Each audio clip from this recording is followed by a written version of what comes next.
Okay so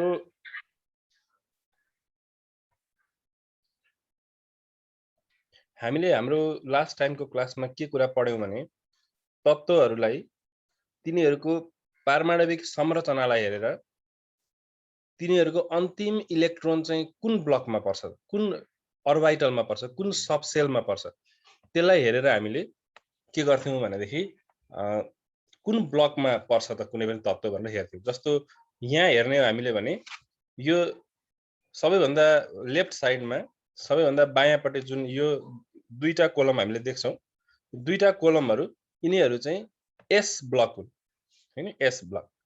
त्यसैगरी यतापटि हामीले जुन येलो कलरको देख्छौं यतापटिका तत्त्वहरु छेउतिरका तत्त्वहरु चाहिँ यिनीहरु पी ब्लकका तत्त्वहरु हुन्छन्। बीचमा यो डी ब्लक हुन्छ भने तलपटि लेन्थेनाइट्स र एक्टिनाइट्स जुन छन् तिनीहरु चाहिँ एफ ब्लकका तत्त्वहरु हुन्छन् भनेर हामीले त्यो दिन पढेको थियौं।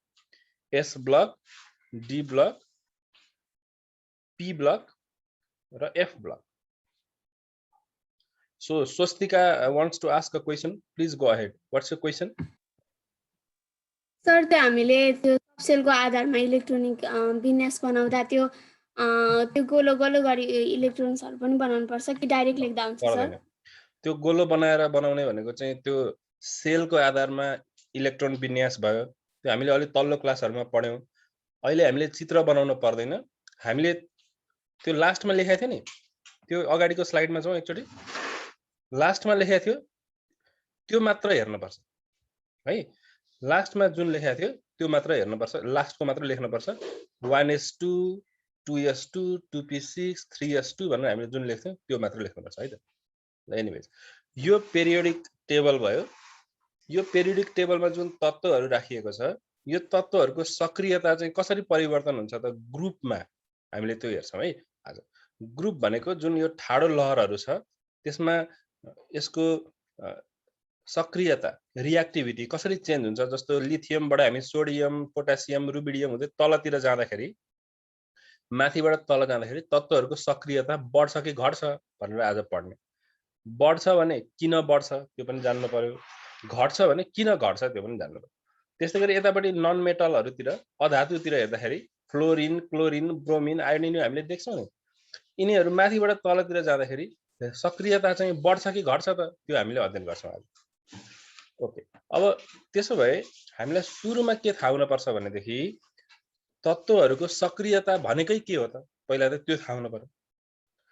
तत्त्वहरुको सक्रियता भनेको के भने नि सामान्यतया बुझ्नको लागि चाहिँ हामीलाई थाहा छ कुनै पनि परमाणुको बाहिरी सेलमा इलेक्ट्रोनहरुको संख्या जहिले पनि त्यो परमाणुले 8 वटा बनाउन चाहन्छ हैन। 8 वटा परमाणु बनाउन 8 वटा इलेक्ट्रोन बनाउन चाहन्छ। आफ्नो बाहिरी सेलमा 8 वटा इलेक्ट्रोन भएपछि त्यो परमाणु के हुन्छ त सन्तुष्ट भएर बस्छ। 8 वटा नहुन्जेलसम्म त्यसले इलेक्ट्रोन कि त दिने काम गर्छ कि त लिने काम गर्छ।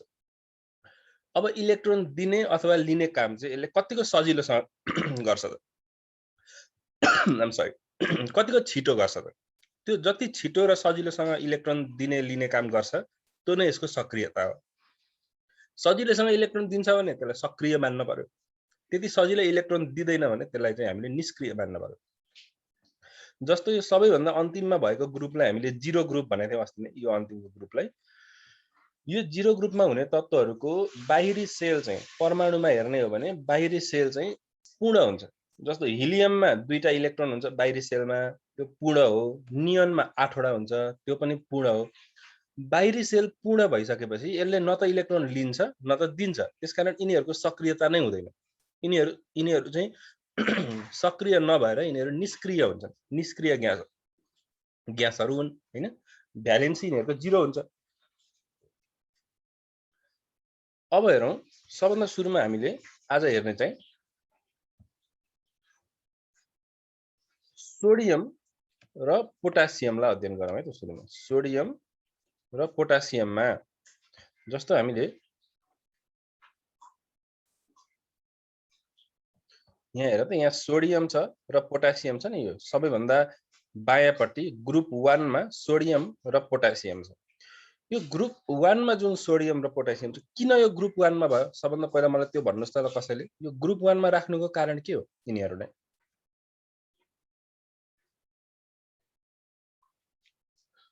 अथवा यतापटि हामी पर गएर हेर्यौं भने फ्लोरिन र क्लोरिन छन् यिनीहरु ग्रुप 7 मा छन् ग्रुप 7 मा राख्नुको कारण के हो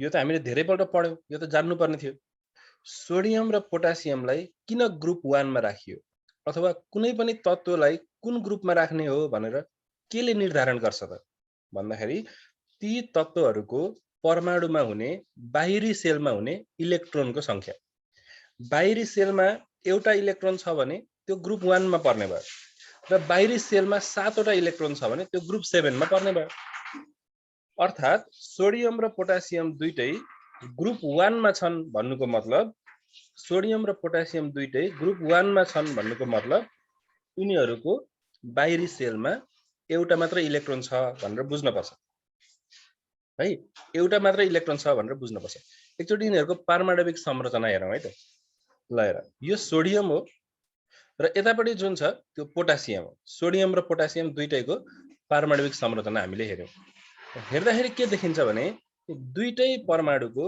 बाहिरी सेलमा चाहिँ एउटा मात्र इलेक्ट्रोन छ सोचौं है राम्रोसँग एउटै मात्र इलेक्ट्रोन छ अब यसले आफू सन्तुष्ट हुनको लागि के गर्छ त एउटा इलेक्ट्रोन छोड्छ कि 7 वटा इलेक्ट्रोन लिन्छ ल मलाई भन त एउटा इलेक्ट्रोन छोड्छ एउटा इलेक्ट्रोन छोड्छ त्यसकारण यिनीहरुको दुईटैको संयोज्यता चाहिँ 1 हो हैन भ्यालेन्सी चाहिँ 1 हो किनभने यिनीहरुले एउटा इलेक्ट्रोन छोड्छ तर छोड्ने क्रममा अब हामीले सोचौं सोडियमले सजिलैसँग इलेक्ट्रोनलाई छोड्छ होला कि पोटासियमले सजिलैसँग छोड्छ होला यी दुईटा मध्येमा कुनको इलेक्ट्रोन बाहिर निकाल्न चाहिँ सजिलो होला त सबैभन्दा बाहिरी सेलको इलेक्ट्रोन त एउटा मात्रै छ कुनको इलेक्ट्रोन निकाल्न चाहिँ सजिलो होला त एकचोटी गेस गरौँ त ल सोडियममा होला कि पोटासियममा होला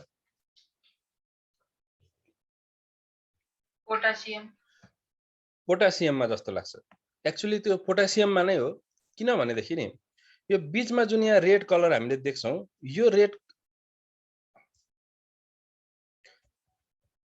रेड कलर जुन छ यो रेड कलर हामीले देखेको छौं यो चाहिँ न्यूक्लियस हो है यो के हो त यो न्यूक्लियस हो न्यूक्लियसमा चाहिँ पोजिटिभ चार्ज हुन्छ है र इलेक्ट्रोनमा चाहिँ कुन चार्ज हुन्छ त इलेक्ट्रोनमा नेगेटिभ चार्ज हुन्छ हैन र यो पोजिटिभ चार्ज र नेगेटिभ चार्जको बीचमा आकर्षण हुने भयो त्यो आकर्षणकै कारणले इलेक्ट्रोनहरु वरिपरि घुमेका हुन् किन इलेक्ट्रोन वरिपरि घुम्छ त भन्दा किनकि इलेक्ट्रोनमा नेगेटिभ चार्ज छ न्यूक्लियसमा पोजिटिभ चार्ज छ अनि पोजिटिभ चार्ज र नेगेटिभ चार्जको बीचमा आकर्षण हुन्छ आकर्षण भएपछि यो बाहिर जान सक्दैन वरिपरि घुमिराख्छ अब यो इलेक्ट्रोनले बाहिर छोडेर जाने हो भने यदि यो न्यूक्लियसलाई अथवा यो परमाणुलाई छोडेर जाने हो भने जुन आकर्षण गर्ने शक्ति यो छ त्यो शक्तिलाई उले तोड्नु पर्छ किनभने न्यूक्लियसले त आकर्षण गरिरहेको छ त्यो आकर्षणलाई तोडेर बाहिर जान पर्यो त्यसकारण अब हामीले सोच्न पर्छ कि यो आकर्षण शक्ति चाहिँ सोडियममा बढी आकर्षण होला कि पोटासियममा बढी आकर्षण होला भनेर सोच्नुपर्छ र हेर है त पोटासियमको बाहिरी इलेक्ट्रोन अलि टाढा छ किनभने यसमा 4 वटा अर्बिटहरु छन् नि त 1 2 3 4 वटा अर्बिट छन् तर सोडियममा त 3 टा अर्बिट मात्रै छन् त्यसरी हेर्दा त यो जुन बाहिर भएको इलेक्ट्रोन छ सोडियमको केसमा चाहिँ न्यूक्लियसबाट नजिकै भयो पोटासियमको केसमा चाहिँ के भयो न्यूक्लियसबाट अलि टाढा भयो किनभने 4 वटा अर्बिट छन् बुझिदैछ सोडियममा हेर त 3 टा मात्रै अर्बिट छन् मतलब भयो सबभन्दा बाहिर हुने इलेक्ट्रोन चाहिँ यो न्यूक्लियसबाट तुलनात्मक रूपमा नजिकै छ र जति नजिक भयो त्यति एट्र्याक्सन चाहिँ बढी हुन्छ आकर्षण चाहिँ बढी हुन्छ र जति टाढा हुँदै गयो त्यति आकर्षण के हुन्छ घट्दै जान्छ अनि आकर्षण घट्दै गएपछि के हुन्छ यो न्यूक्लियसले कम शक्ति लगाएर तान्दैछ यो इलेक्ट्रोनलाई भने यो बाहिर फुत्केर जानलाई सजिलो हुन्छ है अब के बुझ्न पर्यो यसबाट निष्कर्षमा हामीले भन्दाखेरि जति यो परमाणुको आकार बढ्दै गयो त्यति इलेक्ट्रोन चाहिँ टाढा टाढा हुँदै जान्छ न्यूक्लियसबाट जति इलेक्ट्रोन टाढा टाढा हुँदै गयो त्यति नै त्यो इलेक्ट्रोनलाई यो परमाणु छोडेर जान सजिलो हुन्छ जति नजिकै भयो इलेक्ट्रोन न्यूक्लियसबाट त्यति नै यसको आकर्षण शक्ति बढी हुन्छ र त्यो इलेक्ट्रोनले छोडेर जान चाहिँ गाह्रो हुन्छ त्यसो भए सोडियम र पोटासियममा कुनमा चाहिँ इलेक्ट्रोनलाई छोडेर जान सजिलो रहेछ भन्दाखेरि पोटासियम है। र छोडेर जानु नै के हो भने सक्रियता हो। अर्थात् पोटासियमको सक्रियता चाहिँ सोडियमको भन्दा बढी हुँदो रहेछ। कारण सोडियम भन्दा पोटासियमको आकार ठुलो छ। अब हामीले पोटासियम भन्दा अर्को झन् ठुलो परमाणु लिएर आयौँ यहाँ भने त्यसमा इलेक्ट्रोन झन् टाढा हुन्छ हैन। पोटासियम भन्दा ठुलो परमाणु लिएर आयौँ भने त त्यसमा हुने इलेक्ट्रोन न्यूक्लियसबाट झन् टाढा हुन्छ र त्यो इलेक्ट्रोन झनै सजिलोसँग बाहिर जान सक्छ। अर्थात् त्यो तत्त्व झन् बढी सक्रिय हुन्छ। अब यही कुरालाई हामीले पेरियोडिक तालिकामा गएर हेर्यौँ भने नि अलि अझ राम्रोसँग बुझिएला। पेरियोडिक तालिकामा हामी गएर हेर्यौँ भने हामीले सोडियम र पोटासियमलाई तुलना गरेका थियौँ। यो सोडियम भन्दा पोटासियम तल छ। किन तल भएको? यसको आकार बढ्दैछ। हामीलाई थाहा छ नि, जति तल गयौँ ग्रुपमा त्यति आकार के हुँदै जान्छ? बढ्दै जान्छ। र जति आकार बढ्दै जान्छ त्यति नै सक्रियता के हुँदो रहेछ? बढ्दै जान्छ। सक्रियता पनि बढ्दै जाँदो रहेछ। आकार सँगसँगै सक्रियता पनि बढ्दो रहेछ। तर यो जुन मैले अहिले यति कुरा एक्सप्लेन गरेँ नि, यो चाहिँ धातुहरूमा मात्र लागु हुन्छ है। धातुहरूमा सोडियम पोटासियमहरू अथवा यो बायाँपट्टि भएका तत्त्वहरू यिनीहरू धातुहरू हो। र धातुहरूमा मात्र यो कुरा लागु हुन्छ। के कुरा लागु हुन्छ धातुहरूमा भन्दा जति आकार बढ्दै गयो त्यति नै सक्रियता पनि बढ्दै जान्छ। जति ठुलो परमाणु त्यति बढी एक्टिभ। र हामीलाई थाहा छ पेरियोडिक तालिकामा तल तल जाँदाखेरि सक्रियता बढ्ने हो, आकार बढ्ने हो, त्यसकारण सक्रियता पनि बढ्छ। मलाई यहाँ भन त, म्याग्नेसियम यो 12 मा छ र क्याल्सियम यो 20 मा छ। कुन बढी सक्रिय होला? म्याग्नेसियम कि क्याल्सियम? क्याल्सियम। क्याल्सियम हैन। किनभने जति तल हामी गयौँ त्यति आकार बढ्छ र सक्रियता पनि बढ्छ। जस्तो अब बेरिलियम र म्याग्नेसियममा मैले सोधेँ भने म्याग्नेसियम बढी सक्रिय हुन्छ किनभने यसको आकार ठुलो छ। र धातुहरूमा चाहिँ जति आकार बढ्यो त्यति सक्रियता पनि बढ्छ है। तर मैले के भने भने यो कुरा त धातुहरूमा मात्रै लागु हुन्छ, अधातुहरूमा यो कुरा लागु हुँदैन भने फेरि। अब यतापट्टि यहाँ मैले अधातुहरू देखाएँ दुईटा, एउटा छ फ्लोरिन र अर्को छ क्लोरिन है। पहिला फ्लोरिन आयो अनि क्लोरिन आयो। यिनीहरूको एकचोटि पारमाणविक संरचना हामीले अध्ययन गरौँ, त्यसबाट केही निष्कर्ष निकाल्न सकिन्छ। जस्तो फ्लोरिन र क्लोरिनको स्ट्रक्चर चाहिँ यस्तो हुन्छ। फ्लोरिन र क्लोरिन दुईटै 7 ग्रुपका तत्त्वहरू हुन्। 7 ग्रुपमा हुनु भनेको यिनीहरूको बाहिरी सेलमा कतिवटा इलेक्ट्रोन छन्? 7 वटा इलेक्ट्रोन छन् है। यसमा पनि 7 वटा छ, यसमा पनि 7 वटा छ। अब आफ्नो बाहिरी सेललाई पूरा गर्नको लागि यिनीहरूले एउटा इलेक्ट्रोन लिन्छन्। यिनीहरूले अघि धातुहरूले इलेक्ट्रोन छोडेको थिए, यिनीहरूले इलेक्ट्रोन लिन्छन्। कतिवटा इलेक्ट्रोन लिन्छन् त? फ्लोरिन र क्लोरिनले कतिवटा इलेक्ट्रोन लिन्छन् आफ्नो अर्बिटलाई कम्प्लिट गर्नको लागि? भनौँ त एउटा इलेक्ट्रोन लिन्छन्। त्यसकारण यिनीहरूको पनि भ्यालेन्सी चाहिँ 1 नै हो, यिनीहरूको पनि संयोज्यता चाहिँ 1 नै हो। तर यिनीहरू इलेक्ट्रोन लिने हो। अब लिने कुरा गर्दाखेरि चाहिँ के हुन्छ त? लिने कुरा गर्दा भने जति आकार सानो भयो त्यति लिनलाई, इलेक्ट्रोन लिनलाई सजिलो हुन्छ क्या। किनभने न्यूक्लियसले तान्ने हो नि त इलेक्ट्रोनलाई, त लिनलाई त तान्नु पर्यो। र जति नजिक छ त्यति राम्रोसँग उसले आकर्षित गर्न सक्छ, तान्न सक्छ। जति आकार बढ्दै गयो त्यति यो न्यूक्लियसले इलेक्ट्रोनलाई तान्न चाहिँ गाह्रो हुन्छ। अब अघि चाहिँ छोड्ने कुरा थियो, इलेक्ट्रोन छोड्नलाई चाहिँ जति टाढा भयो त्यति सजिलो भनेको थियौँ हामीले धातुहरूमा। तर अधातुमा त के हुन्छ? इलेक्ट्रोन लिने कुरा हो। लिनलाई चाहिँ के हुने भयो त? आकार बढ्दै जाँदाखेरि इलेक्ट्रोन रिसिभ गर्न चाहिँ गाह्रो हुँदै जाने भयो। किनभने न्यूक्लियसबाट टाढा हुन्छ त्यो सेल चाहिँ, त्यो अर्बिट चाहिँ। जति टाढा भयो आकर्षण शक्ति पनि त्यति नै कम हुन्छ। अर्थात् अधातुहरूमा चाहिँ जस्तो फ्लोरिन र क्लोरिन अधातु हुन्, जति आकार सानो हुन्छ त्यति नै यसको सक्रियता बढी हुन्छ। धातु र अधातु फेरि भनिदिन्छु, जति आकार सानो त्यति सक्रियता बढी। अहिलेकोबाट ठिक्क उल्टो, जति आकार ठुलो भयो त्यति नै सक्रियता घट्दै जान्छ। किन घट्दै गएको हो भने यसले त इलेक्ट्रोन लिन पर्छ, लिनको लागि न्यूक्लियसले आकर्षण गर्नुपर्छ र आकर्षण चाहिँ जति नजिक भयो त्यति बढी आकर्षण गर्ने हो न्यूक्लियसले।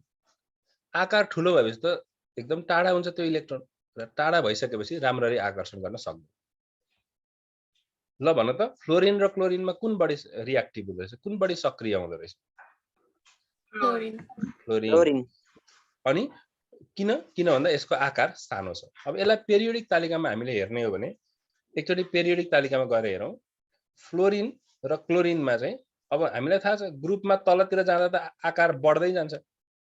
आकार बढ्दै जाँदा सक्रियता घट्दै जाँदो रहेछ है यतापट्टि चाहिँ नन मेटलहरूको साइडमा चाहिँ। जस्तो मैले तिमीलाई अक्सिजन र सल्फर दुईटामा कुन बढी सक्रिय हुन्छ भनेर सोधेँ भने अब तिमीले भन्नुपर्छ अक्सिजन, किनकि यो अधातु हो र अधातुहरूमा जति सानो हुन्छ त्यति बढी सक्रिय हुन्छ। यतापट्टि धातुहरूमा चाहिँ जति ठुलो हुन्छ त्यति नै बढी सक्रिय हुन्छ। यसरी हामीले सक्रियतालाई चाहिँ आकारसँग जोडेर हेर्न सक्छौँ। धातु हो भने ठुलो आकारले सक्रियतालाई जनाउँछ, अधातु हो भने सानो आकारले सक्रियतालाई जनाउँछ। आकारसँगै सक्रियता बढ्छ धातुहरूमा, आकार सँगसँगै सक्रियता घट्छ अधातुहरूमा चाहिँ है। ल यसलाई अझ क्लियर गर्नको लागि एउटा सक्रियता सम्बन्धी यो चार्टलाई हेरौँ।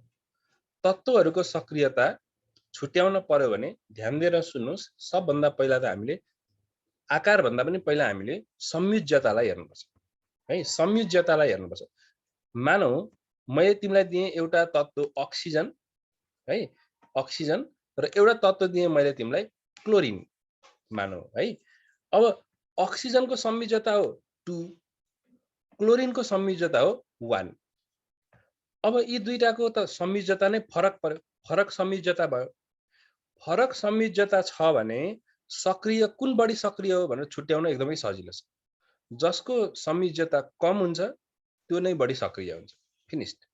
जसको संयोज्यता कम हुन्छ त्यो नै बढी सक्रिय हुन्छ। अर्को पनि उदाहरण दिन्छु। जस्तो सोडियम भन्ने मैले मानव तत्त्व दिएँ तिमीलाई सोडियम, र तिमीलाई थाहा छ कि सोडियमको संयोज्यता चाहिँ 1 हो। र अर्को तत्त्व मैले तिमीलाई दिएँ म्याग्नेसियम भन्ने Mg, र तिमीलाई थाहा छ कि म्याग्नेसियमको संयोज्यता चाहिँ 2 हो। अब यो दुईटामा कुन बढी सक्रिय छ त? सोडियम। कुन बढी सक्रिय छ? सोडियम, किनकि यसको संयोज्यता कम छ। संयोज्यता नै फरक छ भने त हामी कन्फ्युजन हुन पर्दैन। संयोज्यता नै फरक छ भने त कम जसको संयोज्यता छ त्यही बढी रियाक्टिभ हुन्छ, त्यही बढी सक्रिय हुन्छ, भइहाल्यो। तर यदि संयोज्यता एउटै छ भने, मानौ अब मैले तिमीलाई पोटासियम र सोडियममा सोधेँ। पोटासियमको पनि संयोज्यता 1, सोडियमको पनि संयोज्यता 1 हैन। दुईटैको संयोज्यता 1 भयो भने अब चाहिँ कन्फ्युजन भयो हैन। अब के कुरामा कन्फ्युजन भयो त हामीलाई भन्दाखेरि बराबरी छ, 1-1 छ, समान संयोज्यता भयो। त्यतिखेर के गर्ने भन्ने कुरा आउँछ। त्यतिखेर चाहिँ हामीले आकार हेर्नुपर्ने हुन्छ। त्यो भनेको हेर है, यहाँ फरक संयोज्यता छ। फरक संयोज्यता हुँदाखेरि के हुन्छ त, जसको कम संयोज्यता छ त्यो तत्त्व नै बढी सक्रिय हुन्छ। कम संयोज्यता हुनु नै बढी सक्रिय हुनु फरक संयोज्यता हुँदाखेरि। तर यदि समान संयोज्यता छ भने चाहिँ हामीले आकारलाई हेर्नुपर्छ। आकारलाई हेर्दाखेरि यदि धातु हो भने आकार बढ्दै जाँदा सक्रियता पनि बढ्छ, र अधातु हो भने आकार बढ्दै जाँदा त्यसको सक्रियता के हुन्छ? घट्छ। यसरी आज हामीले सक्रियताको विषयमा थाहा पायौँ। फरक सक्रियता, फरक संयोज्यता हुँदा कन्फ्युजन भएन। जसको कम संयोज्यता छ त्यही सक्रिय भयो, समस्या भएन। तर यदि समान संयोज्यता छ, भ्यालेन्सी बराबरी भएका दुईटा तत्त्व तिमीलाई दियो, कुन बढी एक्टिभ छ त भनेर सोध्यो भने त्यतिखेर हामीले आकार हेर्नुपर्ने हुन्छ। यदि त्यो धातु छ भने ठुलो आकार अनुसार सक्रियता बढ्छ, अधातु छ भने आकार घट्दै जाँदा सक्रियता घट्छ, र धातु र अधातु छ भने सामान्यतया तुलना गरिँदैन हामी है। कुन बढी रियाक्टिभ छ भनेर कुरा गरिँदैन। जस्तो सोडियम छ एकातिर क्लोरिन छ भने कुन बढी रियाक्टिभ भनेर सोधिँदैन। कि त तिमीलाई धातुको सोध्छ कि त तिमीलाई अधातुहरूको सोध्छ है। जस्तो एउटा क्वेसन यहाँ हेरौँ। पोटासियमको सक्रियता सोडियमको भन्दा बढी किन हुन्छ भन्ने क्वेसन धेरै एक्जाममा सोधिने क्वेसन हो है। पोटासियम र सोडियमलाई तुलना गर्दाखेरि हामीलाई थाहा छ पोटासियम बढी सक्रिय हुन्छ, अघि भर्खरै हेरेको। किन बढी सक्रिय हुन्छ त भनेर सोधिन्छ, हामीले यस्तो उत्तर लेख्नुपर्ने हुन्छ। सोडियम, एकचोटि यो पढ्नुस् ल एकजनाले। Sushankhya Paudel, please read this. Sodium र पोटासियम दुवैमा संयोजकता 1 नै हुन्छ। सोडियमको भन्दा पोटासियमको पारमाणिक साइज ठुलो भएकाले बाहिरी सेलमा रहेको इलेक्ट्रोनमा न्युक्लियसको आकर्षण कम हुन्छ। त्यसैले सोडियमले भन्दा पोटासियमले सजिलै अरू तत्त्वको परमाणुलाई इलेक्ट्रोन दिन सक्छ, तसर्थ सोडियम भन्दा पोटासियम बढी सक्रिय हुन्छ। गुड। हामीले यसरी लेख्नुपर्छ, पोटासियमको सक्रियता सोडियमको भन्दा किन बढी हुन्छ भने किनकि पोटासियमको आकार ठुलो छ, ठुलो आकार भएकोले यसले सजिलै इलेक्ट्रोन दिन सक्छ, त्यही भएर यो बढी सक्रिय भयो। र इन द सेम वे कहिलेकाहीँ यो पनि सोध्न सकिन्छ, फ्लोरिनको सक्रियता चाहिँ क्लोरिनको भन्दा बढी हुन्छ किन? अब फ्लोरिन र क्लोरिन फेरि के हुन् त? अधातुहरू हुन् र अधातुमा हामीलाई थाहा छ आकार चाहिँ सानो भयो भने बढी सक्रिय हुन्छ, आकार ठुलो भयो भने कम सक्रिय हुन्छ। अर्थात् हामीले यसको एन्सरमा के भन्नुपर्ने भयो त भन्दाखेरि फ्लोरिनको पारमाणविक साइज क्लोरिनको भन्दा सानो हुन्छ र बाहिरी सेलमा अक्टेट पुरा गर्न, अक्टेट भनेको 8 वटा इलेक्ट्रोनहरू बनाउनको लागि अन्य तत्त्वबाट इलेक्ट्रोन यसले सजिलै आकर्षण गर्न सक्छ। जति सानो आकार भयो त्यति सजिलै आकर्षण गर्न सक्छ। न्युक्लियसको आकर्षण बढी हुने भएकोले क्लोरिन भन्दा फ्लोरिनले सजिलै अरू तत्त्वबाट इलेक्ट्रोन लिन सक्छ। जति सानो साइज त्यति सजिलै इलेक्ट्रोन लिने भयो, त्यसैले हामीले फ्लोरिनलाई बढी सक्रिय मान्छौँ। ठीक छ, ल भन त फ्लोरिन र क्लोरिनमा कुन बढी सक्रिय हुँदो रहेछ? फ्लोरिन है। अनि सोडियम र पोटासियममा कुन बढी सक्रिय हुँदो रहेछ? पोटासियम। बुझ्नुपर्ने दुईटै कुरा छ, एउटा भनेको धातुहरूमा साइज बढ्दाखेरि आकार बढ्दाखेरि सक्रियता पनि बढ्छ र अधातुहरूमा आकार घट्दाखेरि सक्रियता बढ्छ, उल्टो हुन्छ है त। अब भेरी लास्ट टपिक हामी जान्छौँ हाइड्रोजनको स्थान। यस विषयमा थोरै भनिदिन्छु म तिमीहरूलाई, यसमा धेरै कुरा छैन। हाइड्रोजनको जुन स्थान छ नि पेरियोडिक तालिकामा, यहाँ छ हाइड्रोजन, तिमीहरूले देख्छौ। यो हाइड्रोजनको स्थान चाहिँ अलिकति विवादास्पद छ है, कन्ट्रोभर्सियल छ र यसलाई एक प्रकारले आधुनिक पेरियोडिक तालिकाको यति धेरै जानकारी त आधुनिक पेरियोडिक तालिकाबाट पाइयो, कति धेरै यसबाट फाइदा हुँदो रहेछ, तर यो एउटा चाहिँ कमजोरीको रूपमा है, यो हाम्रो आधुनिक पेरियोडिक तालिकाको कमजोरीको रूपमा पनि लिइन्छ। पोजिसन अफ हाइड्रोजनलाई, हाइड्रोजनको स्थानलाई गल्ती जस्तो मानिन्छ। यो किन गल्ती जस्तो मानिएको हो भन्दाखेरि नि यसको एउटा कारण छ क्या। यो हाइड्रोजनको परमाणुलाई हेरौँ है, यो हाइड्रोजनको परमाणुमा सबैभन्दा बाहिरी सेलमा एउटा इलेक्ट्रोन हुन्छ, हामीलाई थाहा छ। अब एउटा इलेक्ट्रोन हुने बित्तिकै यसले के गर्न सक्छ त? अब रासायनिक प्रतिक्रिया गर्दाखेरि भने आफ्नो बाहिरी सेललाई पुरा गर्नको लागि यसले एउटा इलेक्ट्रोन लिन पनि सक्छ। एउटा इलेक्ट्रोन लियो भने के हुने भयो? आफ्नो बाहिरी सेल, यो पहिलो सेल भएको हुनाले दुईटा इलेक्ट्रोनसँग यो पुरा हुन्छ, आफ्नो स्टेबल स्टेटमा पुग्छ, हाइड्रोजन स्थिर अवस्थामा पुग्छ।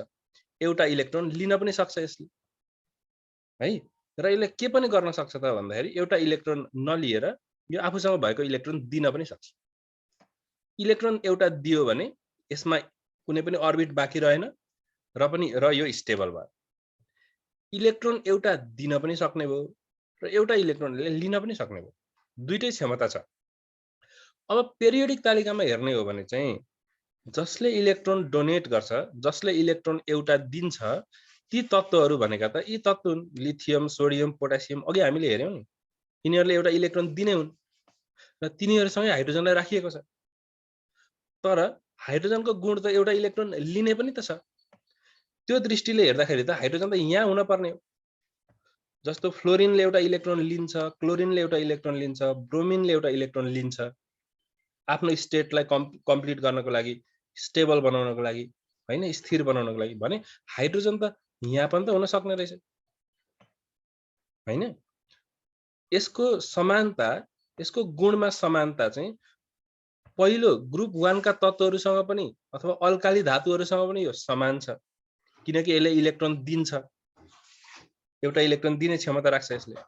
र यसको गुण चाहिँ हेलोजनहरूसँग पनि समान छ। यिनीहरूलाई हेलोजन भन्छौँ नि त हामीले, फ्लोरिन क्लोरिनहरु। किन समान छ हेलोजनसँग भन्दाखेरि किनकि यसले एउटा इलेक्ट्रोन लिन पनि सक्छ। फेरि यो लिथियम, सोडियम जुन छ नि अल्काली धातुहरू हुन् र बायाँपट्टि त पेरियोडिक तालिकामा धातुहरू राखिएको छ, मेटलहरू छन् हैन, मेटलहरू छन्। तर हाइड्रोजन त मेटल होइन फेरि, इट्स अ नन मेटल, अधातु हो यो भने यसलाई किन यतापट्टि धातुको साइडमा राखियो त? यो त फेरि अधातुको साइडमा पनि हुन सक्ने हो। त्यसकारण यसमा चाहिँ के छ, हाइड्रोजनको स्थानलाई चाहिँ अलिकति विवादास्पद रूपमा हेरिएको छ। यो पुरै पेरियोडिक तालिका जुन छ हेनरी मोस्लेले बनाउँदाखेरि यो चाहिँ पारमाणविक संख्याको आधारमा बनाएको थियो, तिमीलाई थाहा छ। र पारमाणविक संख्या चाहिँ हाइड्रोजनको 1 हो, पहिलो, त्यो दृष्टिले उसले फर्स्टमै राख्यो। तर यो फर्स्टमा राखिए पनि यसका कतिपय गुणहरू चाहिँ अरू ग्रुपसँग पनि मिल्छन्, यो जुन ग्रुपमा राखिएको छ त्यो ग्रुपसँग कतिपय गुणहरू मिल्दैनन्। त्यसकारण हाइड्रोजनको स्थानलाई हामी अलिकति विवादास्पद भनेर पनि मानिन्छ। With this lesson comes to end है। यो लेसन चाहिँ यति नै छ यसमा, ठिक छ। अब हामी नेक्स्ट डेमा अर्को लेसनतिर हामी अगाडि